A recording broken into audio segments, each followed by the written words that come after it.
The morning sun cast long shadows across the marble floors of Thornfield Palace as Lady Camilla Worthington made her way through the grand corridors. Her heels clicked against the polished stone with purpose and authority. She had been the palace's chief administrator for nearly 15 years, and in that time, she had earned both respect and fear from the staff and nobility alike. Camilla was a woman of sharp intelligence and unwavering determination. Her silver hair was always perfectly styled, and her deep blue eyes missed nothing. She wore her authority like the expensive silk scarves she favored, with elegance and undeniable presence.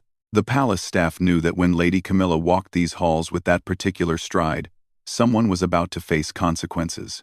This morning was no different. Word had reached her ears about irregularities in the palace accounts, and after 3 days of careful investigation, she had discovered the truth. Lady Anne Blackwood, a distant cousin of the royal family who had been given a position managing charitable donations, had been stealing funds meant for orphanages and hospitals throughout the kingdom. Anne had been clever about it, taking small amounts over many months. She had forged documents, created false receipts, and even enlisted the help of a corrupt accountant in the city. But Camilla's attention to detail was legendary, and eventually, the pattern became clear. Nearly £50,000 had been diverted from its intended purpose, money that should have fed hungry children and provided medicine for the sick. As Camilla approached the east wing of the palace, where Anne maintained her office, she reflected on how disappointed she felt. Anne had been trusted with important work, given opportunities that many would have cherished. She came from a respectable family, had received an excellent education, and had been welcomed into the palace community with open arms. Anne Blackwood was 28 years old, with auburn hair and green eyes that sparkled with mischief. She was known for her charm and wit at palace social gatherings, always ready with a clever comment or an entertaining story. Many of the younger staff members admired her, and she had cultivated an image of someone who cared deeply about helping others. But beneath that charming exterior, Anne harbored resentments and desires that had ultimately led her down a dark path. She envied the wealth and status of others, particularly those who had been born into privilege, while she had to work for her position. The charitable funds had seemed like easy money, sitting there waiting to be distributed, and she had convinced herself that she deserved some compensation for her hard work. Camilla paused outside Anne's office door, hearing the sound of laughter from within. Through the partially open door, she could see Anne entertaining 2 young palace maids with stories about her recent shopping trip to London. Anne was describing an expensive dress she had purchased, gesturing dramatically, and making the girls giggle with her animated performance. The sight made Camilla's jaw tighten. Here was Anne, spending stolen money on luxury items while children in the kingdom went without proper food and shelter. The callousness of it was breathtaking, and Camilla felt her resolve strengthen. She knocked firmly on the door frame and entered without waiting for permission. The laughter stopped immediately as all 3 women turned to face her. The maids quickly curtsied and excused themselves, sensing the tension in the air. Anne's smile faltered as she met Camilla's stern gaze. "Lady Anne," Camilla said, her voice cool and professional, "I need to speak with you immediately." Anne's composure recovered quickly, and she gestured to a chair across from her desk. "Of course, Lady Camilla. Please, sit down. Would you like some tea?" Camilla remained standing. "This is not a social visit. I'm here on official business regarding the charitable fund accounts under your management." A flicker of something crossed Anne's face, too quick to identify clearly, but Camilla caught it. Fear, perhaps, or calculation. Anne's training in court etiquette served her well as she maintained her pleasant expression. "I'm always happy to discuss our charitable work," Anne replied smoothly. "We've been able to help so many families this year. The response from the kingdom has been wonderful." Camilla placed a thick folder on Anne's desk. "These are copies of financial records, receipts, and correspondence related to the charitable funds. I've spent considerable time reviewing them, and I've found serious discrepancies." Anne's eyes flicked to the folder, then back to Camilla's face. "Discrepancies? I'm not sure what you mean. I keep very careful records of all donations and distributions." "Indeed you do," Camilla agreed. "Very creative records, I must say. The problem is that they don't match the actual bank statements or the reports from the institutions that were supposed to receive the funds. The color began to drain from Anne's cheeks, but she maintained her composure. There must be some mistake. Perhaps there are delays in processing, or maybe some paperwork was misfiled. These things happen in any large organization. Camilla opened the folder and pulled out several documents. The Pemberton Orphanage was expecting a donation of £5,000 in March. According to your records, it was sent. According to the orphanage, it never arrived. The same pattern exists for the Westfield Hospital, the Children's Home in Millbrook, and 7 other institutions. Anne stood up abruptly, moving to the window as if she needed air. This is very concerning. I'll need to investigate immediately. Perhaps there's been fraud in the banking system, or maybe someone has been intercepting our donations. Someone has indeed been intercepting the donations, Camilla said quietly. The question is who? The silence stretched between them as Anne stared out the window at the palace gardens. Camilla watched her carefully, noting the tension in her shoulders and the way her hands gripped the windowsill. After several moments, Anne turned around, and Camilla saw that her mask had finally slipped. The charming, confident woman was gone, replaced by someone who looked cornered and desperate. You think it's me, Anne said, her voice barely above a whisper. I don't think anything, Camilla replied. I know. I have bank records showing deposits into your personal account that correspond exactly with the missing donations. I have receipts from expensive shops in London that you couldn't possibly afford on your palace salary. I have testimony from a Mr. Hartwell, the accountant you hired to help you forge the documentation. Anne sank back into her chair, her face now completely pale. For a moment, Camilla almost felt sorry for her. Almost. Mr. Hartwell came forward 2 days ago, Camilla continued. His conscience apparently got the better of him when he learned that the money was meant for children and the sick.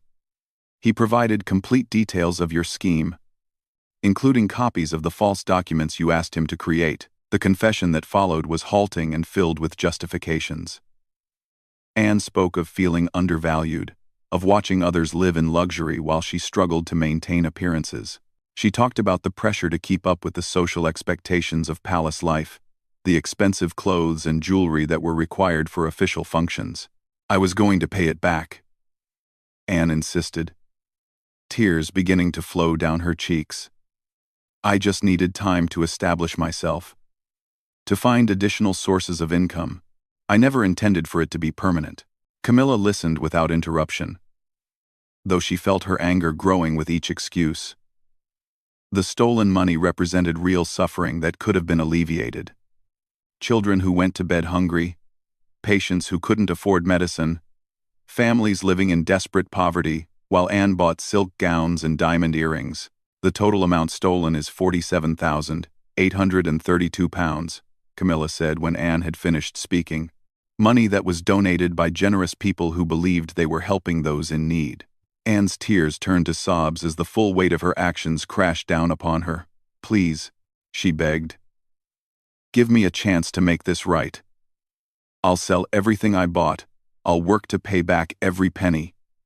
Just don't destroy my life over this. Camilla felt no sympathy for Anne's tears. She had seen too much genuine suffering in her years managing palace affairs to be moved by the crocodile tears of a thief. You destroyed your own life when you chose to steal from children and the sick. The consequences are entirely of your own making. The conversation continued for another hour, as Camilla methodically went through the evidence. Anne alternated between denial, anger, bargaining, and despair. She threatened to expose supposed secrets about other palace staff, then promised to provide information about corruption elsewhere if Camilla would show mercy. But Camilla was unmoved. Justice was not negotiable, and mercy was not hers to grant. Anne had betrayed not just the palace, but the entire kingdom. The trust placed in her had been sacred, and she had violated it in the most callous way possible. As the interview drew to a close, Camilla stood and gathered her documents. You have until tomorrow morning to prepare your affairs. I will be presenting this evidence to the Royal Council, and formal charges will be filed. I suggest you use the time to consider your situation carefully. Anne looked up at her with red, swollen eyes. What will happen to me? That will be for the courts to decide, Camilla replied coldly. But I imagine you'll have plenty of time to reflect on your choices. Quote, as Camilla left Anne's office, she felt a mixture of satisfaction and sadness. Justice would be served, but the whole affair left a bitter taste in her mouth. Trust, once broken, was nearly impossible to repair, and Anne's actions would cast a shadow over the charitable work of the palace for years to come. The news of Anne's crime spread quickly through the palace corridors. By evening, everyone from the highest nobles to the lowest servants was discussing the scandal in hushed voices. Some expressed shock and disbelief, while others claimed they had always suspected something was amiss. The truth was that Anne had fooled almost everyone with her charm and apparent dedication to helping others. That night, as Camilla prepared for bed, she reflected on the events of the day. Tomorrow would bring the formal proceedings, but tonight, she allowed herself a moment of quiet satisfaction. Justice was never easy, but it was always necessary, especially when those who had been given trust and responsibility chose to abuse them for personal gain. The palace settled into its usual evening routine, but beneath the surface, everyone knew that tomorrow would bring changes that would echo through the halls for years to come. The royal council chamber had not seen such tension in decades. The ornate room, with its towering windows and oil paintings of past monarchs, felt heavy with anticipation as the morning sun filtered through the stained glass. Lord Chancellor Pemberton sat at the head of the massive oak table, his weathered face grave as he reviewed the documents Camilla had presented. Around the table sat 5 other council members, each representing different aspects of the kingdom's governance. Lord Marcus Ashworth oversaw financial matters, Lady Elizabeth Fairfax managed social affairs, Sir Geoffrey Blackthorne handled legal issues, Lady Margaret Sinclair supervised charitable works, and Colonel James Morrison maintained palace security. Camilla stood at the far end of the table, her presentation materials arranged neatly before her. She had spent the entire night preparing, ensuring that every detail was documented and every piece of evidence was irrefutable. The weight of responsibility sat heavily on her shoulders, knowing that her actions today would determine not just Anne's fate, but would set a precedent for how the palace dealt with internal corruption. The evidence you've presented is quite substantial, Lady Camilla, Lord Pemberton said, his deep voice echoing in the chamber.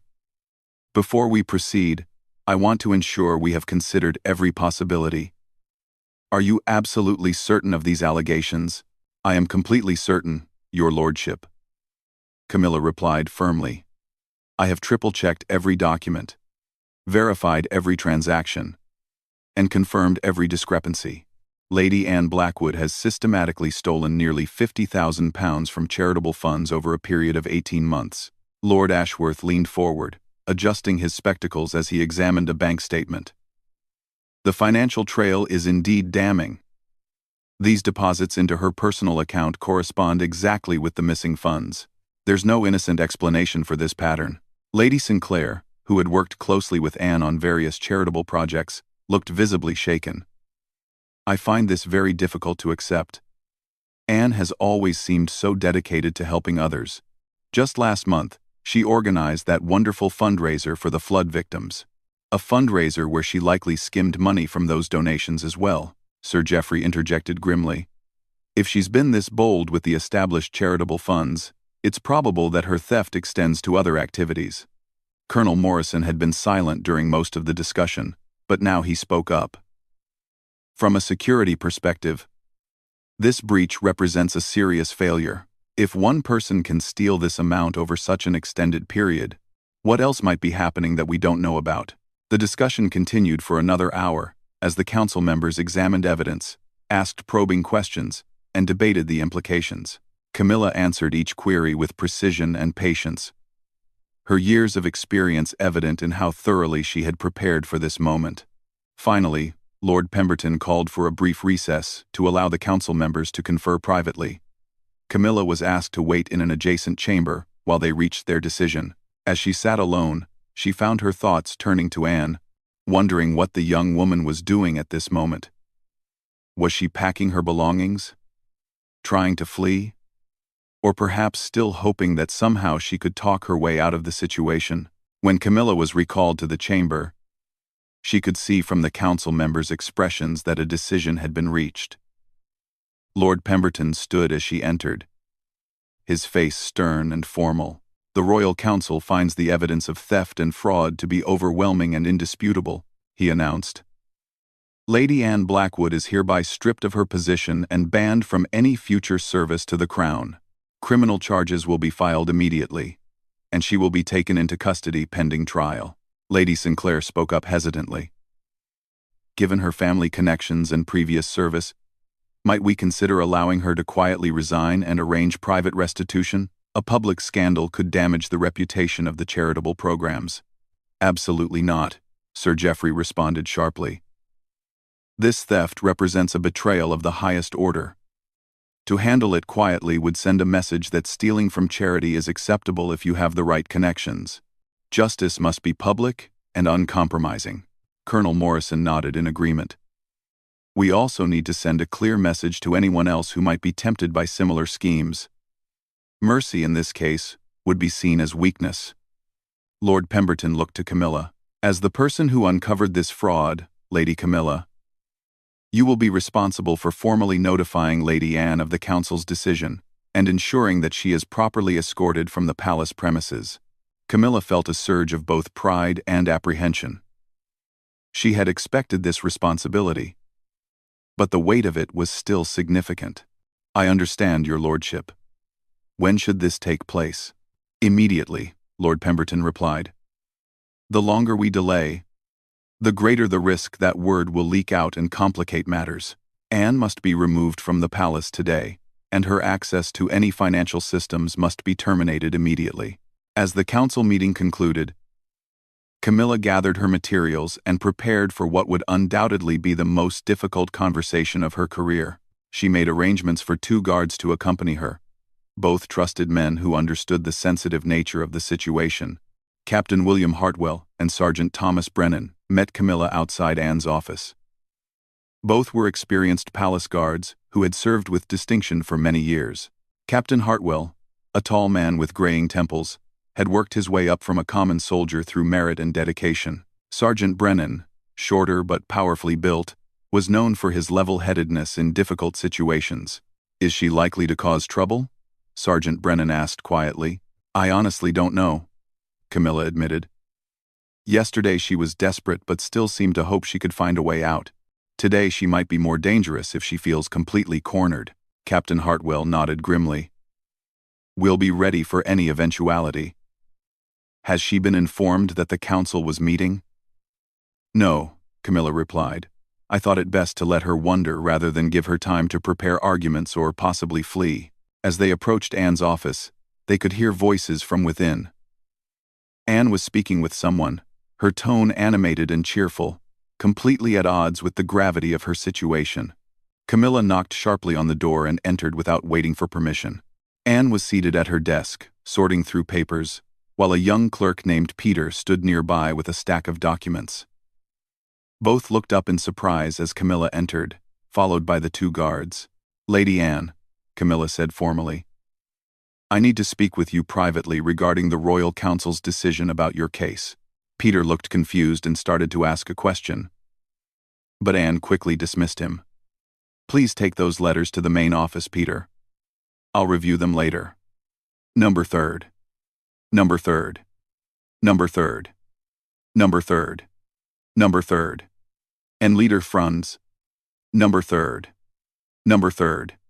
Number 3rd. Number 3rd. After Peter left, closing the door behind him, an uncomfortable silence settled over the room. Anne looked at the guards, then back at Camilla, her expression growing increasingly worried. The Royal Council has reviewed all evidence related to your theft of charitable funds, Camilla began. They have reached a unanimous decision.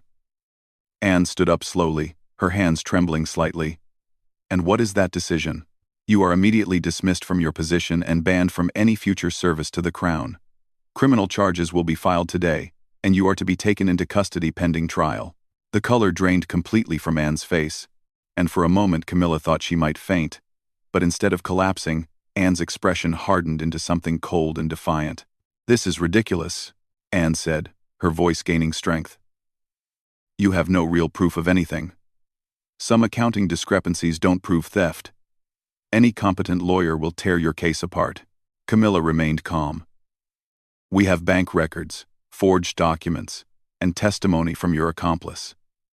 The evidence is overwhelming. Mr. Hartwell is a disgraced accountant trying to save himself, Anne shot back. His testimony is worthless. As for the bank records, there are perfectly innocent explanations for those deposits. Such as? Anne hesitated, clearly scrambling for an explanation. Gifts from family members, personal loans, investment returns. Just because you can't immediately explain something doesn't mean it's criminal. Captain Hartwell stepped forward slightly. Ma'am, I'm afraid you need to come with us now. You can discuss your defense with your lawyer. I'm not going anywhere, Anne said firmly, crossing her arms. I have work to finish, and I won't be railroaded by false accusations and circumstantial evidence. The tension in the room escalated quickly. Camilla had hoped that Anne would accept the situation with some dignity. But it was becoming clear that she intended to fight every step of the way. Anne, please don't make this more difficult than it needs to be, Camilla said. The decision has been made, and it's final. You can either leave quietly or be forcibly removed. You don't have the authority to remove me, Anne replied defiantly. I'm a member of the Blackwood family. I have rights and protections that you can't just ignore. Your family connections won't help you now, Camilla said coldly. Theft is theft, regardless of your bloodline. Anne's defiance turned to desperation, and she began moving around the office, gathering papers and personal items as if she could somehow barricade herself in. I'm not leaving until I speak to Lord Pemberton directly. I demand to present my side of the story to the council. You had your opportunity to be honest yesterday, Camilla reminded her. Instead, you chose to lie and make excuses. I never lied, Anne shouted, her composure finally cracking completely. You twisted everything to make me look guilty. You were looking for someone to blame, and I was an easy target. Sergeant Brennan moved to block the door while Captain Hartwell positioned himself near Anne's desk. The situation was clearly deteriorating, and they needed to take control before it got completely out of hand. Ma'am, you need to calm down and come with us peacefully, Captain Hartwell said in a firm but not threatening tone. I won't be treated like a common criminal, Anne declared. I've served this palace faithfully for years. I've organized events, managed programs, helped countless people. One mistake shouldn't destroy everything I've worked for. It wasn't one mistake, Camilla pointed out sharply. It was 18 months of deliberate, calculated theft. You stole from children, from the sick, from the poorest people in the kingdom. That's not a mistake. It's a betrayal. Anne's face flushed red with anger. Don't you dare lecture me about helping people. What have you ever done besides push papers and make other people's lives miserable? At least I actually worked with the charities. Met the people we were supposed to help. Yes, you met them, Camilla replied, her own anger beginning to show. And then you stole the money that was meant to feed and house them. How does that feel, Anne? How does it feel to look hungry children in the eye, and then take food from their mouths? The accusation hit its mark, and Anne's anger turned to rage. She swept her arm across her desk, sending papers and office supplies flying. You have no idea what it's like to work for people who have everything handed to them, while you struggle to maintain basic dignity. The palace spends more on flowers for one dinner party than most people see in a year. So that justifies theft? Camilla asked incredulously. It justifies taking what should have been mine in the first place, Anne snapped. I worked harder than anyone, and what did I get? A modest salary and condescending praise from people who never had to worry about money. The conversation had moved far beyond any hope of reasoned discussion. Anne was now fully in the grip of self-righteous fury. Convinced that she was the victim rather than the perpetrator, Camilla realized that any attempt at reasoning would be futile. Captain Hartwell, please escort Lady Anne from the premises, Camilla ordered. You don't have the authority to give that order, Anne declared. I demand to see Lord Pemberton. The order comes from the Royal Council, Camilla replied firmly. And I am their designated representative in this matter. As Captain Hartwell moved toward Anne, She backed away, her eyes wild with panic and fury. "Stay away from me. I know things about this palace that would shock you. If you force me out, I'll tell everyone what really goes on here." "Such as?" Camilla asked, calling her bluff. Anne's mouth opened and closed as she struggled to come up with specific allegations.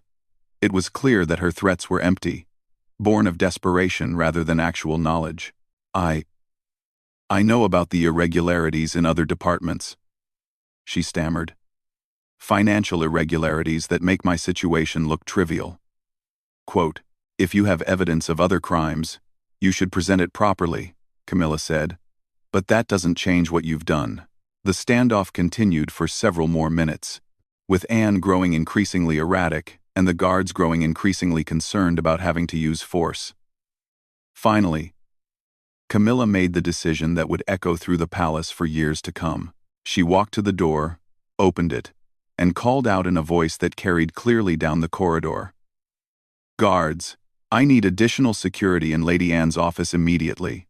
Within moments, 4 more guards appeared in the hallway, drawn by the commotion and Camilla's commanding tone. Palace staff members began gathering in doorways and at the ends of corridors, sensing that something significant was happening. Anne's face went pale as she realized that her situation had just become very public. "You can't do this to me," she whispered.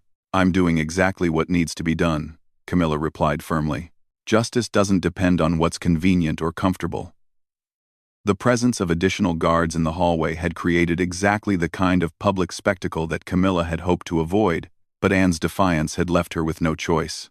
Word spread through the palace corridors like wildfire, and within minutes, staff members from every department were finding excuses to pass by Lady Anne's office.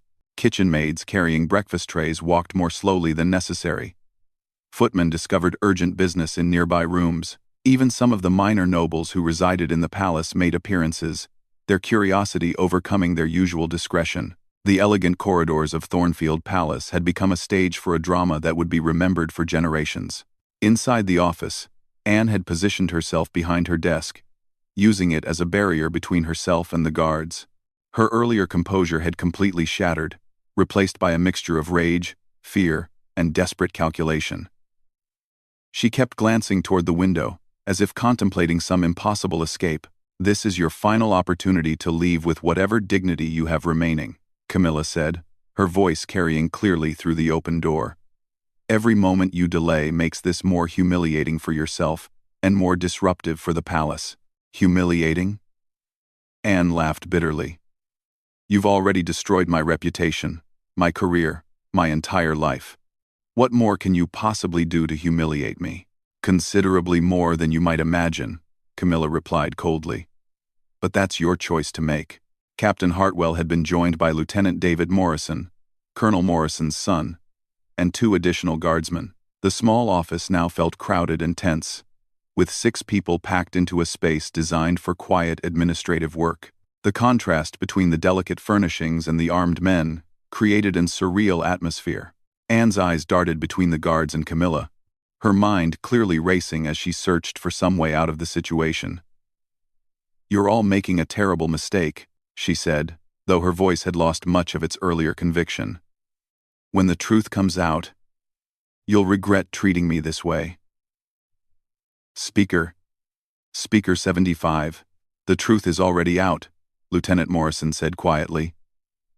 "That's why we're here." Young Peter, the clerk who had been in Anne's office earlier, appeared in the doorway looking confused and worried. "Lady Anne, is everything all right?"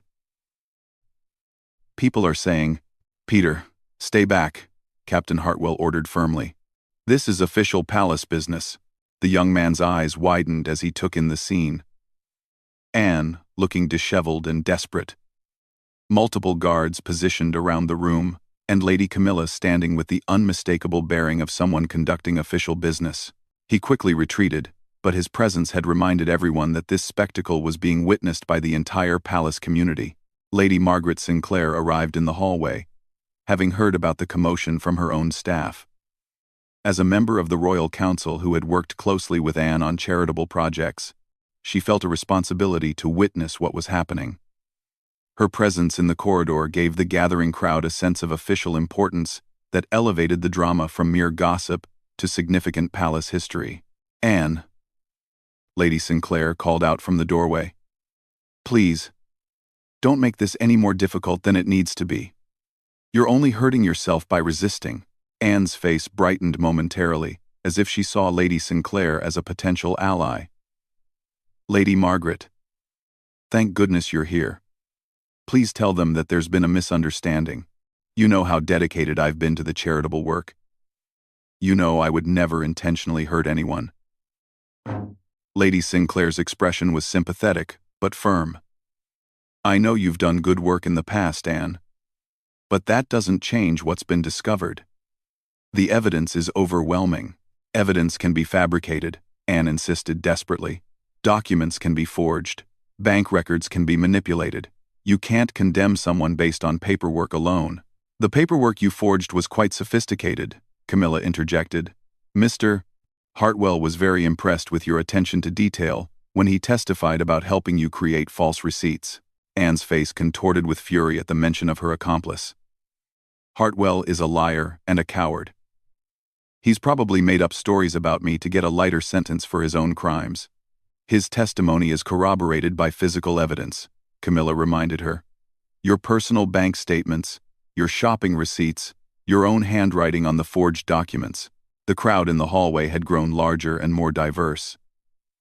Servants stood next to minor nobles, all united in their fascination with this unprecedented scene. Lady Elizabeth Fairfax arrived, followed shortly by Sir Geoffrey Blackthorne, both drawn by reports that one of their colleagues was being forcibly removed from the palace. Their presence added weight to the proceedings, making it clear that this was not merely an administrative matter but a formal action with the full backing of the Royal Council. Anne seemed to understand this shift, and her defiance took on a more desperate quality. "You're all part of this conspiracy," she declared wildly.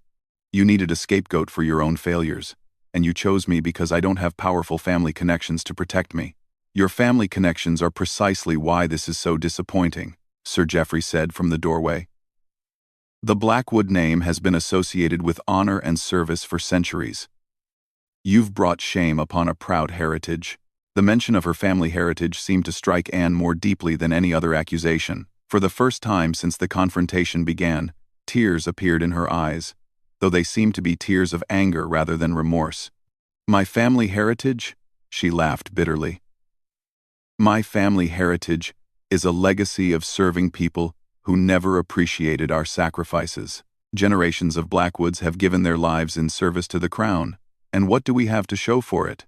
Modest estates, modest incomes, and the privilege of watching other families grow wealthy, while we remain grateful for whatever scraps were thrown. Many families have served the crown with honor without resorting to theft," Camilla observed. "Easy words from someone who's never had to worry about money," Anne shot back. "Do you know what it's like to attend palace functions where your dress is the oldest one in the room? To smile graciously when people talk about their latest purchases while you're calculating whether you can afford new shoes?" The raw emotion in Anne's voice gave everyone pause.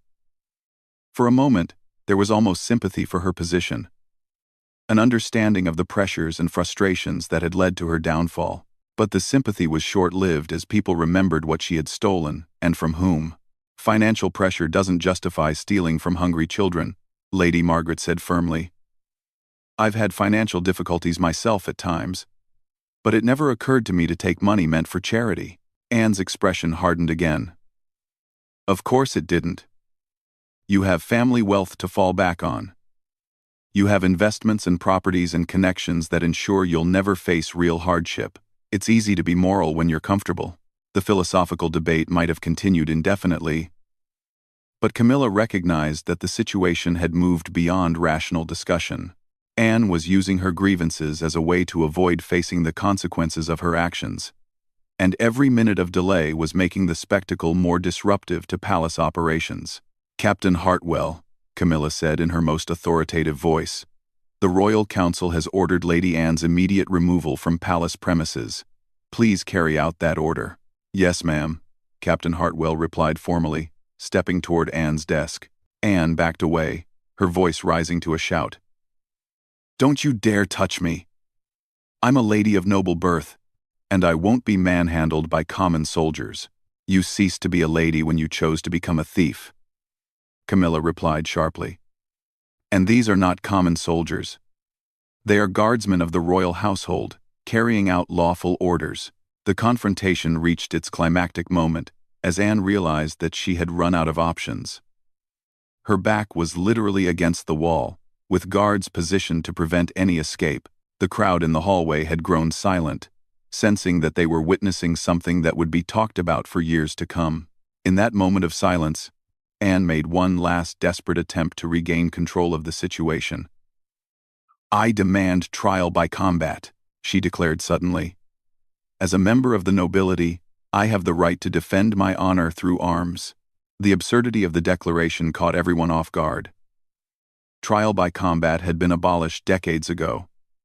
And even when it existed, it was only available for specific types of accusations. Sir Geoffrey actually laughed out loud at the suggestion. "Trial by combat for embezzlement?" he said incredulously. "Anne, you're grasping at straws that don't exist." "Then I demand sanctuary in the palace chapel." Anne tried desperately. "Church law grants protection to those seeking refuge on holy ground. The chapel sanctuary applies to political refugees, not common thieves," Lady Sinclair explained patiently. "And it hasn't been recognized by civil authority for over a century." Anne's wild attempts to avoid removal had become almost comical, but they also demonstrated the depth of her desperation. Camilla felt a mixture of pity and disgust as she watched a woman who had once been respected and admired, reducing herself to impossible legal theories and historical precedents that had no relevance to her situation. "Anne," Camilla said more gently, "this is over. You can't change what's happened, but you can still choose how you leave here. You can walk out with the guards professionally, or you can be carried out struggling. Either way, you're leaving today." For a long moment, Anne stood frozen against the wall, her chest rising and falling rapidly as she struggled to accept the reality of her situation. The silence stretched out, filled only with the sound of her labored breathing and the whispers of the crowd in the hallway. Finally, her shoulders sagged in defeat. "I need to collect my personal belongings," she said quietly. "You may take only essential personal items that you can carry," Captain Hartwell said. "Everything else will be inventoried and released to you through proper channels after the legal proceedings." Anne moved to her desk and began gathering a few items: a photograph of her family, a small jewelry box, and some personal letters. Her movements were slow and deliberate, as if she was trying to make the moment last as long as possible. When she reached for a folder of papers, Lieutenant Morrison stepped forward. "What's in the folder, ma'am?" Anne hesitated. "Personal correspondence. Letters from friends and family." "I'm sorry, but all papers must be reviewed before removal," Lieutenant Morrison said firmly. "Palace security requires it." The folder was examined and found to contain drafts of letters Anne had apparently written but never sent. Letters that detailed her resentments and justifications for the theft. They would become additional evidence in the case against her, though she didn't seem to realize their significance. With her few approved belongings gathered, Anne stood at the center of the office, looking around at the space that had been her domain for the past 3 years. Her eyes lingered on the charitable awards hanging on the wall, the thank you letters from grateful families, and the photographs of successful fundraising events. These reminders of legitimate accomplishments made her fall from grace even more poignant. "I did help people," she said softly, more to herself than to anyone else. "Whatever else I did wrong, I did help people." "Yes, you did," Lady Margaret acknowledged. "That's what makes this so tragic. You had the opportunity to build a legacy of service and generosity, but you chose a different path." Anne's composure cracked one final time, and tears began flowing down her cheeks. But when Captain Hartwell moved to escort her out, she straightened her spine and lifted her chin with something approaching her former dignity. "I'm ready," she said simply. The procession through the palace corridors was unlike anything in the institution's long history. Anne walked between Captain Hartwell and Lieutenant Morrison, her head held high despite her circumstances. Behind them came Camilla, carrying the folder of evidence that had brought down a woman who had once been trusted and respected. The hallways were lined with palace staff and residents, all standing in respectful silence as the group passed. Kitchen workers, stable hands, maids, footmen, secretaries, and minor nobles all watched as Lady Anne Blackwood made her final journey through the palace she had called home for 3 years. The silence was profound and eerie. No one whispered or made comments. The only sounds were footsteps on marble floors and the distant ticking of the great hall clock. It was as if the entire palace was holding its breath, witnessing the end of an era and the consequences of betrayed trust. As they approached the main entrance, Anne faltered for just a moment, looking back at the grand staircase and ornate ceiling that had been part of her daily environment. For 3 years, she had walked these halls with purpose and pride, respected by colleagues and valued for her contributions. Now, she was leaving in disgrace, her reputation destroyed, and her future uncertain. The massive oak doors of the palace entrance stood open, revealing the courtyard beyond. Waiting outside was a carriage that would take Anne to the magistrate's office, where formal charges would be filed and her legal ordeal would begin. Just before reaching the threshold, Anne stopped and turned to face the assembled crowd of palace residents who had followed the procession. Her voice, when she spoke, carried clearly through the vast entrance hall. "I want you all to remember that I tried to help people," she said, her voice breaking slightly. "Whatever mistakes I made, whatever crimes I'm accused of, I genuinely wanted to make a difference in people's lives." The response was continued silence. No one spoke in her defense, but no one jeered or condemned her either. The silence itself was perhaps more powerful than any words could have been, representing the collective disappointment and sadness of a community that had trusted her. Camilla stepped forward, her voice formal and official. "By order of the Royal Council, Lady Anne Blackwood is hereby banished from these premises and forbidden from any future service to the Crown." She paused, then added more quietly, "May you find the redemption and peace that have eluded you here." With those words, Anne turned and walked through the palace doors for the last time. The guards accompanied her to the waiting carriage, where she was formally taken into custody by civil authorities. As the carriage pulled away, carrying her toward an uncertain future, the palace remained in profound silence. The silence lasted for several minutes after the carriage disappeared from view. Staff members and residents gradually dispersed, returning to their duties and responsibilities. But the impact of what they had witnessed would remain with them for years to come. Some would remember Anne's charitable work and mourn the waste of her talents. Others would focus on her crimes and use her story as a warning about the dangers of unchecked ambition and resentment. Camilla remained in the entrance hall long after everyone else had left, staring out at the empty courtyard and reflecting on the events that had brought them to this moment. Justice had been served, but it felt like a hollow victory.